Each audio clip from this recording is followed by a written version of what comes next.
নমস্কার বন্ধুরা, আমার চ্যানেলে আপনাদের সবাইকে স্বাগত জানিয়ে আমার আজকের রেসিপি শুরু করছি মাছের ডিমের ফুলঝুরি। মাছের ডিম দিয়ে তৈরি এই রেসিপিটা ঘরে থাকা সামান্য কিছু মশলা দিয়ে তৈরি হয়ে যায় আর খেতে কিন্তু অসাধারণ লাগে। মাছের ডিমের ফুলঝুরিটা বানানোর জন্য প্রথমেই আমি একটি পাত্রে জল গরম করে নিয়ে তার মধ্যে দিয়ে দিচ্ছি বড় মাছের ডিমগুলোকে। এরপর দিয়ে দেবো 1 চামচ হলুদ গুঁড়ো, কয়েক টুকরো লেবু দিয়ে ভালো করে নেড়ে নিয়ে 4 থেকে 5 মিনিটের জন্য ভাপিয়ে নেব।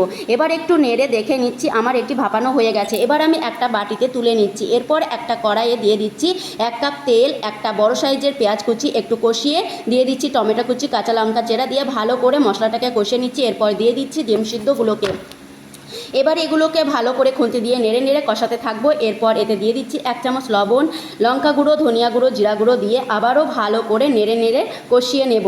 দেখো আমার রান্নাটা হয়ে গেছে। এবার সবশেষে দিয়ে দিচ্ছি ধনেপাতা কুচি দিয়ে আমি একটা পাত্রে নামিয়ে নিচ্ছি। আমার রান্নাটা যদি আপনাদের ভালো লেগে থাকে তাহলে অবশ্যই সাবস্ক্রাইব করে দেবেন। ধন্যবাদ।